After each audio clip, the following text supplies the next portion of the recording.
In-situ slings are designed to stay under the patient between transfers. This reduces the need for repeated repositioning. It also improves both patient comfort and staff safety. Please refer to the standard operating procedure on the extranet. This video relates specifically to the fitting of clip in-situ slings. They are not suitable for every patient, but may have been prescribed by the therapy team for a patient who experiences pain, distress, or discomfort when having the sling removed and applied in the chair, or if this is very challenging and causes a risk of injury to the patient or staff. You may see these slings in the community when they have been prescribed to the patient or within the hospital setting. In our hospitals, we only have a very small supply of these slings. If you think your patient may benefit from using an in-situ sling, please contact the therapy team. Before each use, check the care plan. Confirm that an in-situ sling is appropriate for this patient.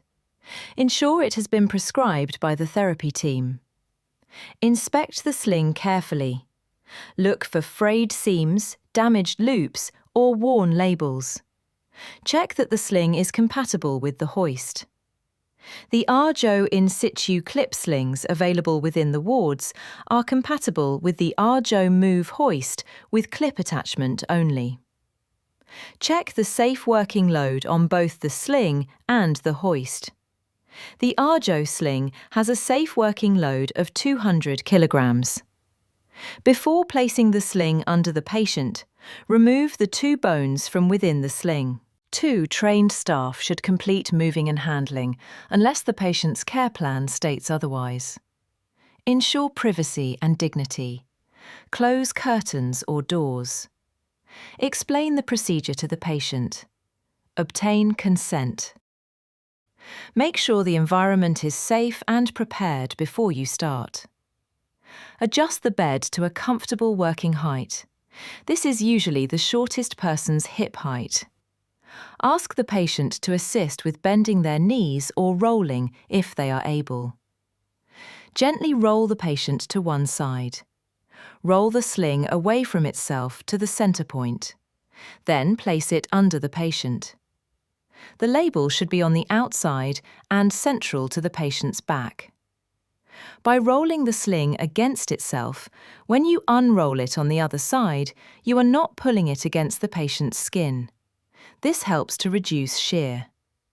Once the sling is in place, roll the patient back onto their back. Then roll them slightly onto the other side to allow the sling to be fully unrolled. Visually inspect the sling positioning. Ensure it is in the correct place. Check that it is not folded under the patient's skin. The shoulder straps should be at shoulder level. The lower border should be at the back of the knees. The patient should be positioned in the middle. There should be the same amount of fabric on either side.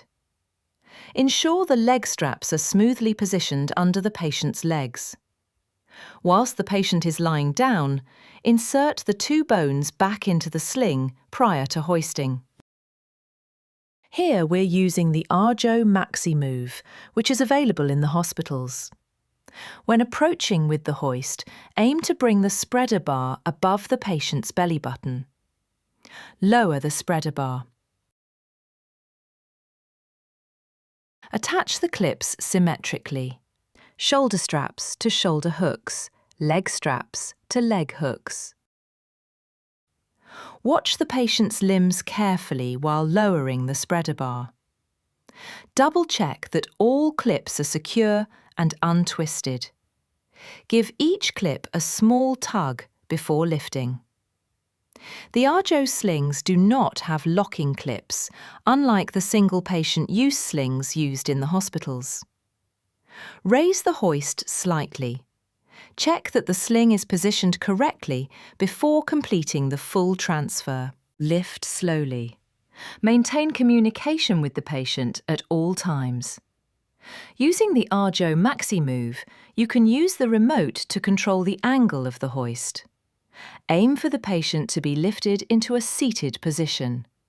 Do this by tilting the spreader bar. Stop immediately if the patient experiences pain or anxiety. Transfer slowly to the chair. Guide the patient with steady control. Guide the patient's hips back into the chair. Place your hands on their hips as shown. One key advantage of this sling is that it may remain under the patient. This means you do not need to remove it. Unclip the 4 straps as shown.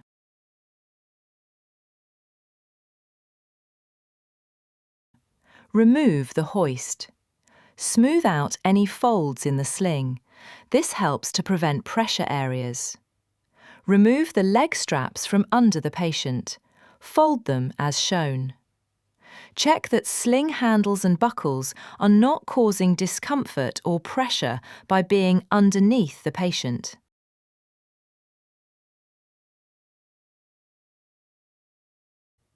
Once the patient is seated, remove the bones and store them in the patient's locker.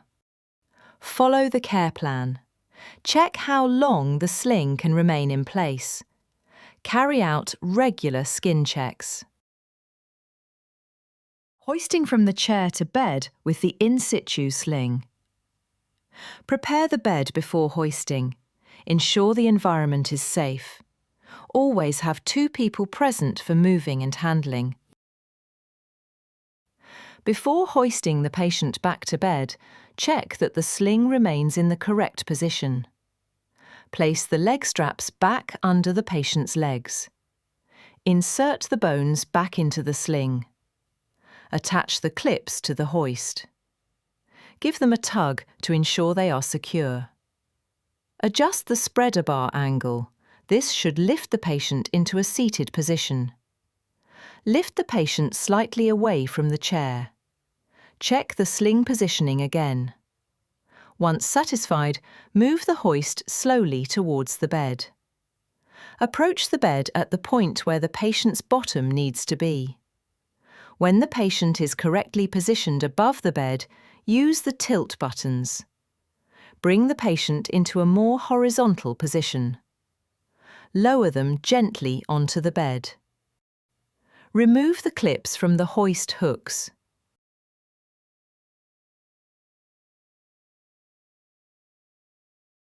Move the hoist away from the bed. Remove the bones from the sling. Roll the patient, as previously demonstrated, to remove the sling. Rolling the sling underneath itself can help to reduce shear. Check the patient's skin for any signs of pressure damage.